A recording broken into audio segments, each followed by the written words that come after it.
So we have Professor S.P. Singh from Allahabad, the Director of Regional Institute of Ophthalmology, Lucknow, the Allahabad, and he is a principal of Lucknow, the Allahabad Medical College, and Dean of Medical Sciences, Allahabad University. So Dr. S.P. Singh will speak about how to manage the cataract patient with small pupil. Thank you so much, Dr. Malik sir, and Dr. Ruchi, and Dr. Chaudhary, and good afternoon to every one of you.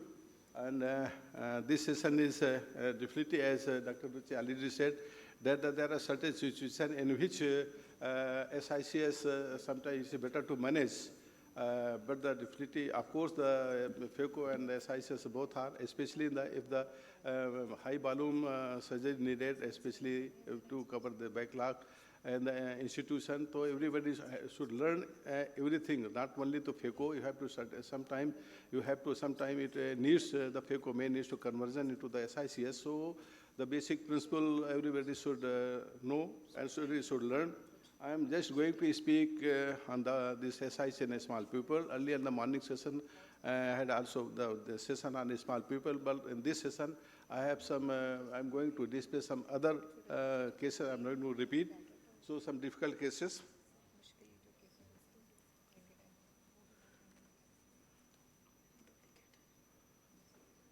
So, now, what happens?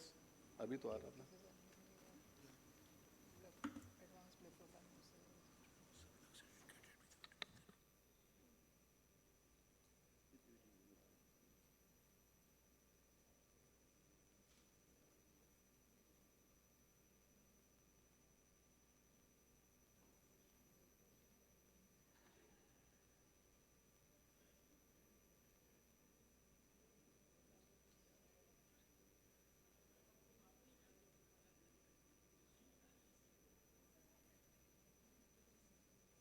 यहाँ के बैठो यार, दो चार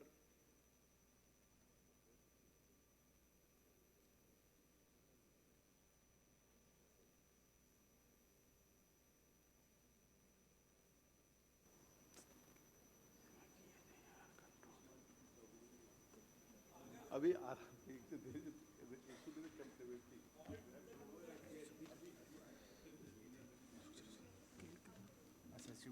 display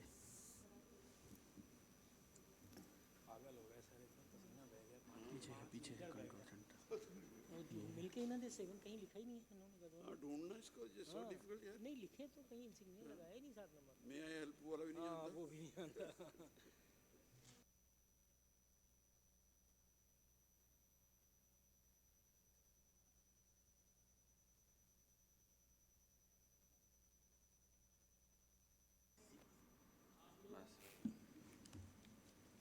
आप अरे क्या मामला है ये भी चल आगे कर लो थोड़ा सा चलो as you know, small people pose a आप great लोगों के challenge. आने का बहुत बहुत शुक्रिया क्योंकि इसको ढूंढना समझ लीजिए चंदा मामा को ढूंढना है हॉल ढूंढते ढूंढते आधा घंटा लगा अब now you have doctor S P Singh and thanks to all the MDI people and all other audience, those who could find this hall. Thank you so much.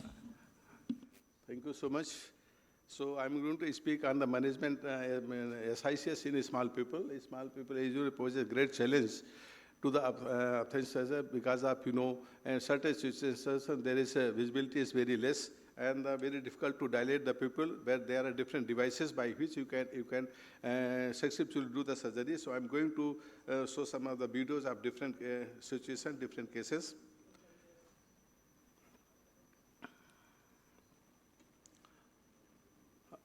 You can see this is the case of this post-uveitic case in which a lot of posterior synechiae is there. So only in this case, if you do the synohyalisis, then you can separate you can make the pupil a little bit circular, and then still in the margin there are some membrane is there.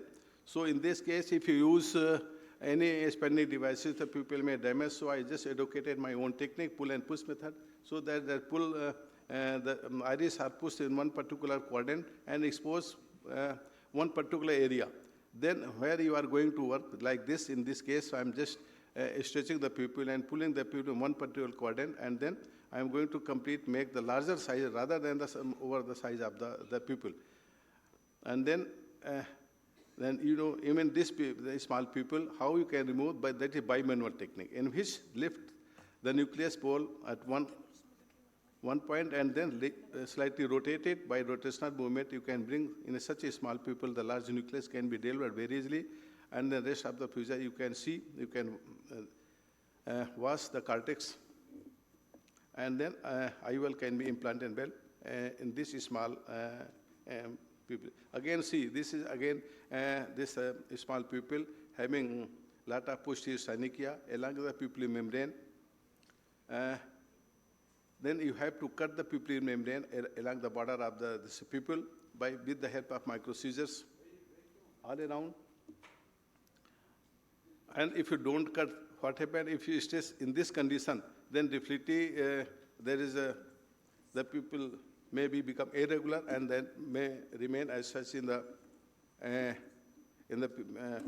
post-operative as well. So still pupil is not dilated sufficiently. In this case, I did the stage pupilloplasty. Still is not dilated as it is required. So again, with the help of Y-shaped hook, just push the iris in one particular quadrant, and now I am pulling at this side so that you can expose the capsule, entire part of the capsule, and then gradually make the rhexis of larger size, and then even this again do the minimum hydrodextration, and then see you can slightly pull the iris and then lift it slightly, go with the help of C-square, lift it, and then gradually this bimanual technique, this very much useful to bring the nucleus in the anterior chamber by this bimanual technique. And then in this, even this small pupil, you can see how earlier the pupil was so irregular. You can see still we were able to maintain the size of the pupil without much damage to the pupil. See, this is a case of semi-rigid pupil in which the pupil is very small. And this I decided to do the surgery by using this iris hook. This should be equidistantly placed at 4 points. So you can, just after using this iris hook, we can just expose dilate the pupil and expose it, then complete the rhexis, and then again with this much pupil, we can very easily bring the nucleus in the end chamber, and then, but it has a disadvantage that, it needs the different four ports, and again, once we will just pull it more, then what will happen, then it is sometimes difficult to accommodate the nucleus in the anterior chamber, but the iris has an advantage that whatsoever the dilatation you need, you can adjust with the help of this iris hook leg. This is the advantage, and very simple to use. Then again, you see this hard nucleus, big nucleus. In this case, very small pupils and a rigid pupil. Again, it requires this use the very simple. This is the Gupta ring with this IOL injector. Very easily you can see insert in the injector, and very easily we can inject in the anterior chamber, engage the iris. You can see it takes hardly 1 minute, and 1 to 2 minutes you can engage, and then in another 12 o'clock by going through this side port, you can engage the iris, and you can watch this much big nucleus can be easily handled and bring in anterior chamber, and throughout the surgery, this ring is not going to disturb, and even this you can see this much large nucleus can be accommodated very well. If you use the this iris hook sometime, because anterior chamber because solo as the iris comes forward in iris hook. So this is the advantage, but the disadvantage that its size it depends upon the size expansion is much more. To sometimes the micro sphincter tear may take place, as you can see in this case also. Though SIs can be performed very well, but some places the sphincter tear is there. Another case, So to avoid the damage to the sphincter, that is also very important to maintain the size of the pupil and shape and size of the pupil is very important. So in this case, even this, it is very small pupil. You can see this is my own innovative technique, that is push and pull method, in which with the help of Y-shaped hook, and then simultaneously both the hand rotated and simultaneously complete the rhexis in such a small pupil. And now with the help of this curved Shinsky hook, and then again with the Y-shaped hook, push in the periphery and complete, you can see that the large rhexis can be made in such a small pupil. Hydrorestriction very, very important too, but you have to be very gentle, otherwise capsular rupture may takes place, blood, that is capsular blood may take place. So you can see by bimetallic you can remove the nucleus in such a small pupil. You can see the pupil, its shape, everything is maintained without, there is no cushion to damage the sphincter. So at the post-operative, we can maintain the size of the pupil, you can see. And this is another similar case, just to demonstrate. This is important. If you learn, this will be very much helpful. And ultimately, you can provide the good vision to the patient without any problem of post this operative dilated pupil to prevent any glare, photophobia, etc. So again, just to show if you know the technique, if you take the precaution, you may complete the SICS in such a small pupil, where in such type of small pupil, the phaco is not possible, but the SICS can be done very easily. Once in phaco, definitely the dilatation is required. Sometimes if you dilate much more, so with the sphincter, some amount of the sphincter may damage, and that may remain, sometime may remain permanent, dilated pupil, post-operative dilated pupil. So this is the advantage of the SICS in this situation where the pupil is small, and you want to maintain the shape of this pupil and without damaging to the sphincter. Thank you very much.